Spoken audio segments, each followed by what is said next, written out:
ವರ್ಷಗಳ ಹಿಂದೆ ಬಸವಣ್ಣ 12ನೇ ಶತಮಾನದಲ್ಲಿ, ಗಾಂಧಿ 20ನೇ ಶತಮಾನದಲ್ಲಿ, ಅಂಬೇಡ್ಕರ್ 20ನೇ ಶತಮಾನದಲ್ಲಿ, ಇವರೆಲ್ಲರೂ ಕೂಡ ನಮ್ಮ ಸಮಾಜದಲ್ಲಿರ್ತಕ್ಕಂಥ ಅಂಕು ಡೊಂಕುಗಳನ್ನು ತಿದ್ದಿ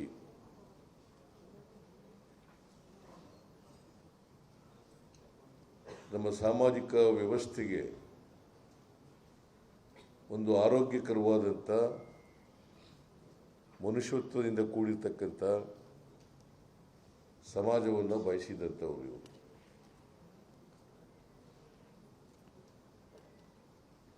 ನಮ್ಮ ಜಾತಿ ವ್ಯವಸ್ಥೆಯ ಕಾರಣಕ್ಕೋಸ್ಕರ ಇವತ್ತು ಸಮಾಜದಲ್ಲಿರ್ತಕ್ಕಂಥ ಸಾಮಾಜಿಕ ಅಸಮಾನತೆ, ಆರ್ಥಿಕ ಅಸಮಾನತೆ, ಮೌಢ್ಯಗಳು, ಕಂದಾಚಾರಗಳು, ಕರ್ಮ ಸಿದ್ಧಾಂತ ಇವೆಲ್ಲವನ್ನು ಕೂಡ ನಾವು ಸಮಾಜದಲ್ಲಿ ನೋಡಿದ್ದೇವೆ, ನೋಡ್ತಾ ಇದ್ದೇವೆ.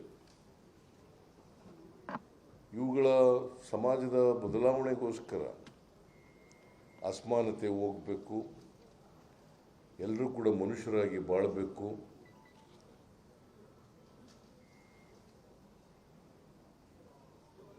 ಪ್ರತಿಯೊಬ್ಬರು ಕೂಡ ಸ್ವಾಭಿಮಾನದಿಂದ, ಗೌರವದಿಂದ,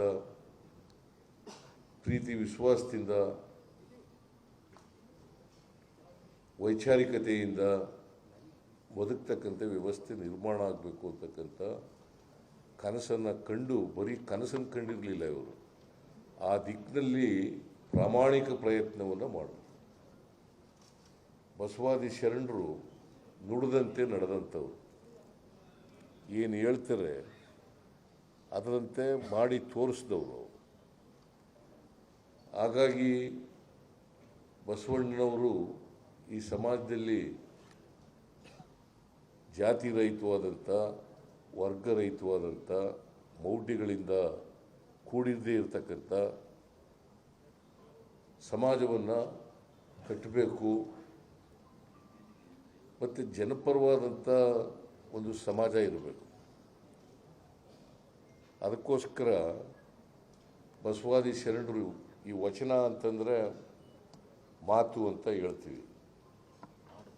ಆಡು ಭಾಷೆ ಇದೆಯಲ್ಲ, ಆಡು ಮಾತುಗಳಿದ್ದಾವಲ್ಲ, ಈ ಆಡು ಮಾತುಗಳಲ್ಲೇ ವಚನವನ್ನು ರಚನೆ ಮಾಡೋದಂಥವು. ಯಾಕಂತಂದರೆ ಜನರಿಗೆ ಗೊತ್ತಿಲ್ಲದೆ ಇರ್ತಕ್ಕಂಥ ಭಾಷೆಯಲ್ಲಿ ಧರ್ಮ ಬೋಧನೆ ಮಾಡ್ತಕ್ಕಂಥದ್ದು, ಮೌಲ್ಯಗಳನ್ನು ಹೇಳ್ತಕ್ಕಂಥದ್ದು ಇವೆಲ್ಲ ನಡೀತಾ ಇತ್ತು. ಅದಕ್ಕೆ ಜನರಿಗೆ ಅರ್ಥ ಆಗ್ತಕ್ಕಂಥ ಜನರ ಭಾಷೆಯಲ್ಲೇ ಸಾಹಿತ್ಯ ರಚನೆ ಮಾಡೋದಂಥದ್ದು ಒಂದು ದೊಡ್ಡ ಕೊಡುಗೆ ಅಂತಕ್ಕಂಥದ್ದನ್ನು ವಚನಕಾರರಿಗೆ ಕೊಡಬೇಕಾಗ್ತದೆ. ಅದನ್ನು ಅವರು ಕನ್ನಡದಲ್ಲಿ ಅದು ಕನ್ನಡ ಭಾಷೆಯಲ್ಲಿ. ಈಗ ನನಗೆ ಸಂಸ್ಕೃತ ಗೊತ್ತಾಗಲ್ಲ, ಸಂಸ್ಕೃತ ಭಾಷೆಯಲ್ಲಿ ಜನರಿಗೆ ಗೊತ್ತಾಗಲ್ಲ. ಆದ್ದರಿಂದ ಜನರ ಆಡ್ತಕ್ಕಂಥ ಕನ್ನಡ ಭಾಷೆ ಇದೆಯಲ್ಲ, ಆ ಭಾಷೆಯಲ್ಲೇ ವಚನಗಳನ್ನು ರಚನೆ ಮಾಡಿ ಆ ಮೂಲಕ ಜನರಿಗೆ ಜಾಗೃತಿಯನ್ನು ಮೂಡಿಸ್ತಕ್ಕಂಥ ಕೆಲಸವನ್ನು ಮಾಡಿದ್ರು. ಕಾಯಕ, ದಾಸೋಹ, ಸಾಮಾಜಿಕ ಮೌಲ್ಯಗಳು, ಕಾಯಕ, ದಾಸೋಹ, ಆರ್ಥಿಕ ಮೌಲ್ಯಗಳು, ಅವುಗಳನ್ನು ಹೇಗೆ ಎಲ್ಲರೂ ಕಾಯಕ ಮಾಡಬೇಕು, ಹೇಗೆ ದಾಸೋಹ ಹಂಚ್ಕೊಳ್ಬೇಕು ಎಲ್ಲರೂ ಅಂತಕ್ಕಂಥದ್ದು. ಅದೇ ಬಸವಣ್ಣವರು ಒಂದು ಬಸವಣ್ಣವ್ರ ವಚನ ನಾನು ಓದಲಿಕ್ಕೆ ಬಯಸ್ತೇನೆ. ಕಾಗೆ ಒಂದಗುಳ ಕಂಡಡೆ ಕರೆಯದೆ ತನ್ನ ಬಳಗವನ್ನು, ಕಾಗೆ ಒಂದಗುಳ ಕಂಡಿಡೆ ಕರೆಯದೆ ತನ್ನ ಬಳಗವನ್ನು, ಕೋಳಿ ಒಂದು ಕುಟುಕ ಕಂಡುಡೆ ಕೂಗಿ ಕರೆಯದೆ ತನ್ನ ಕುಲವನ್ನೆಲ್ಲವ, ಶಿವಭಕ್ತನಾಗಿ ಭಕ್ತಿ ಪಕ್ಷವಿಲ್ಲದಿದ್ದೆಡೆ ಕಾಗೆ ಕೋಳಿಗಳಿಗಿಂತ ಕರಕಷ್ಟ ಕೂಡಲ ಸಂಗಮ ದೇವ. ಇದು ಒಂದು ವಚನ, ಬಸವಣ್ಣನವರ ವಚನ ಇದು. ಆ ವಚನದಲ್ಲಿ ಹಂಚಿ ತಿನ್ನಬೇಕು, ಎಲ್ಲರೂ ಹಂಚಿ ತಿನ್ನಬೇಕು, ಎಲ್ಲರೂ ಹಂಚಿ ತಿನ್ನಬೇಕು. ಅದು ಕೆಲವೇ ಜನರಲ್ಲಿ ಕ್ರೋಢೀಕರಣ ಆಗಬಾರದು. ಅದಕ್ಕೆ ಅಂಬೇಡ್ಕರ್ ಏನು ಹೇಳ್ತಾರೆ ಅಂತಂದರೆ, ಈ ದೇಶದಲ್ಲಿ ಅಧಿಕಾರ ಮತ್ತು ಸಂಪತ್ತು ಬಲಾಢ್ಯರ ಕೈನಲ್ಲಿ ಇರಬಾರ್ದು, ಕೆಲವೇ ಜನರ ಕೈನಲ್ಲಿ ಇರಬಾರ್ದು. ಅಧಿಕಾರ ಮತ್ತು ಸಂಪತ್ತು ಬಲಾಢ್ಯರ ಕೈನಲ್ಲಿ, ಕೆಲವೇ ಜನರ ಕೈನಲ್ಲಿ ಇರಬಾರ್ದು.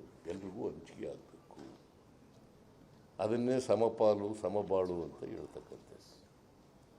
ಸಮಪಾಲು ಸಮಬಾಳು ಅಂತಕ್ಕಂಥ ಅದನ್ನೇ ಕಾಯಕ ಮತ್ತು ದಾಸೋಹ ಇದೆಯಲ್ಲ.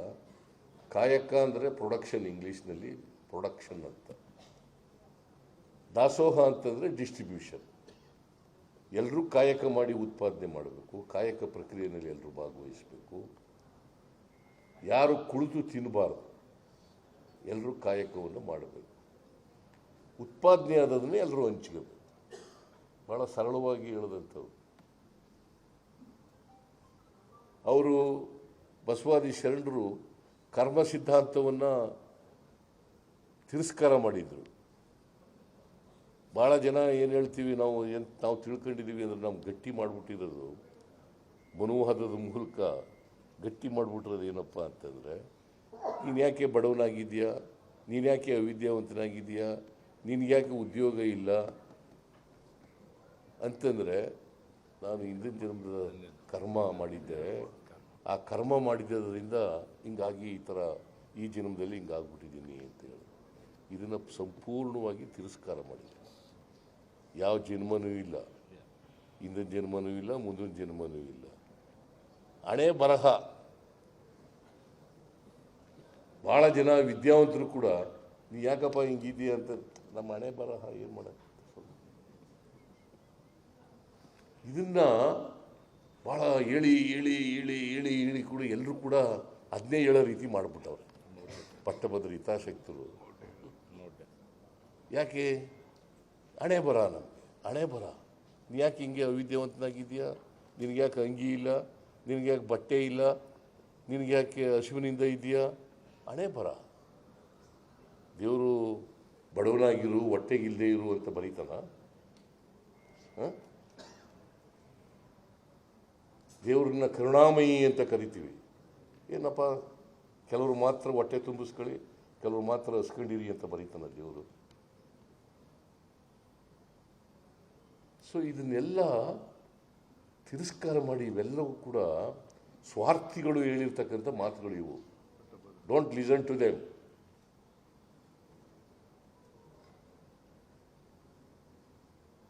ಸೊ ಅದಕ್ಕೆ ಈ ಬಡತನ ಅನ್ನೋದು ಇದೆಯಲ್ಲ,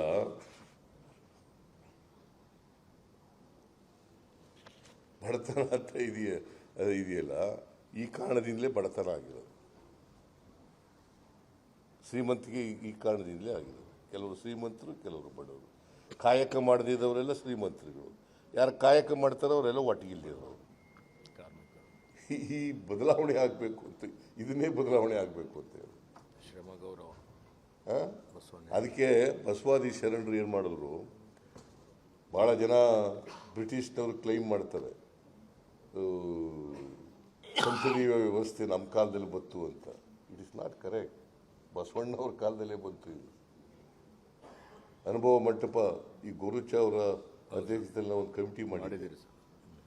ಅವರು ಒಂದು ರಿಪೋರ್ಟ್ ಕೊಟ್ಟರು, ಅಷ್ಟರಲ್ಲಿ ನಮ್ಮ ಸರ್ಕಾರ ಹೋಯಿತು.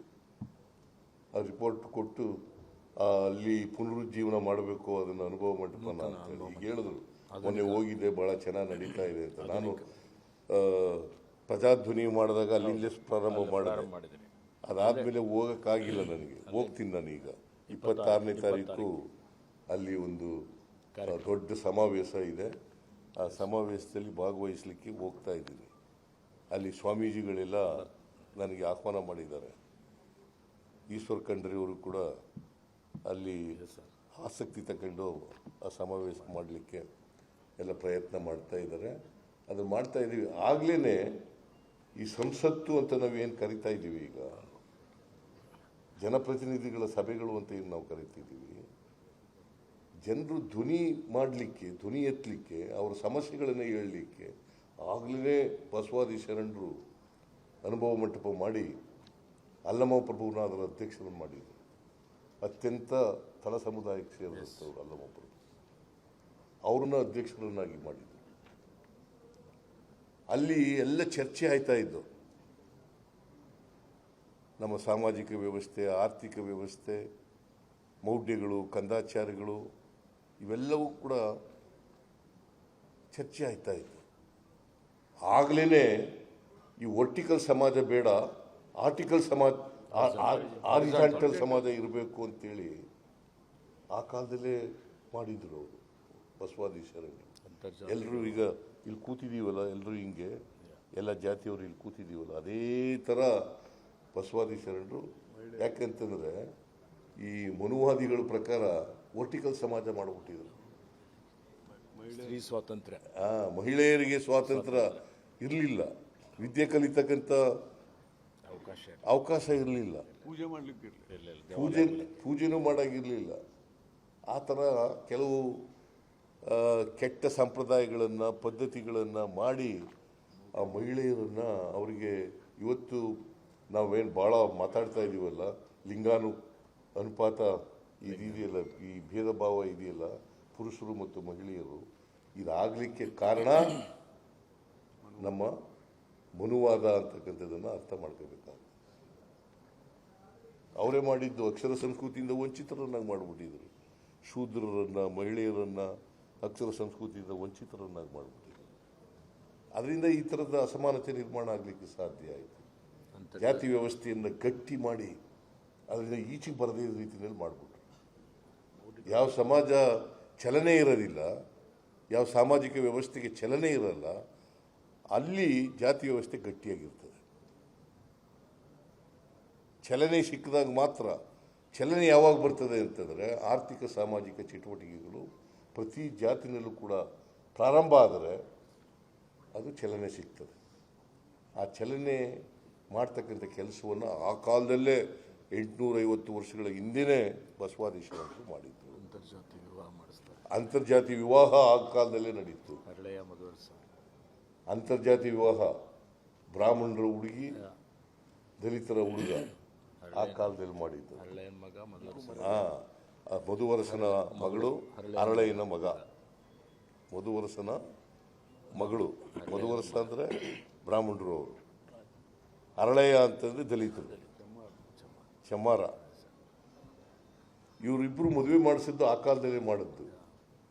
ಅದಕ್ಕೆ ಕೆಲವರು ಕಣ್ಣುಗಳೆಲ್ಲ ಕೆಂಪಗಾದವಂತ ಇಟ್ಕೊಳ್ಳ. ಕಲ್ಯಾಣ ಕ್ರಾಂತಿ ಆಗ್ತದೆ, ಕಲ್ಯಾಣ ಕ್ರಾಂತಿ ಹುಟ್ಟಿ ಶಿಕ್ಷೆ ಆಗ್ತದೆ. 5 ಜನ ನಾನು ಹೆಚ್ಚು ಮಾತಾಡಕ್ಕೆ ಹೋಗಲಿ, ಇದು ಮಾತಾಡಕ್ಕೆ ಹೋದರೆ ಭಾಳ ಅಷ್ಟ ಆಗ್ತದೆ. ನಮ್ಮ ಸರ್ಕಾರ ಅದಕ್ಕೆ ನಾನು ಅದಕ್ಕೆ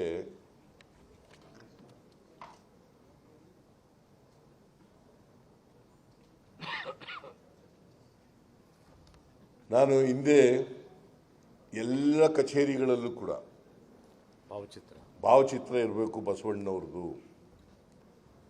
ಆ ಮೂಲಕ ಎಲ್ರಿಗೂ ಕೂಡ ಜಾಗೃತಿ ಆಗಬೇಕು. ಬಸವಣ್ಣವರು ಹೇಳಿದಂಥ ತತ್ವ ಆದರ್ಶಗಳು ನಮ್ಮ ಜೀವನದಲ್ಲಿ ನಾವು ಅಳವಡಿಸ್ಕೊಳ್ತಕ್ಕಂಥ ಪ್ರಯತ್ನವನ್ನು ಮಾಡಬೇಕು. ಈಗ ಬಸವಣ್ಣವರಿಗೆ, ಬಸವಾದಿ ಶರಣರಿಗೆ ಸಲ್ಲಿಸ್ತಕ್ಕಂಥ ಗೌರವ ಅಂದರೆ ಏನಪ್ಪ ಅಂತಂದರೆ ಅವರ ತತ್ವಾದರ್ಶಗಳಿದ್ದಾವಲ್ಲ, ಅದನ್ನು ನಮ್ಮ ಜೀವನದಲ್ಲಿ ಸ್ವಲ್ಪ ಆದರೂ ಕೂಡ ಅಳವಡಿಸ್ಕೋಬೇಕು.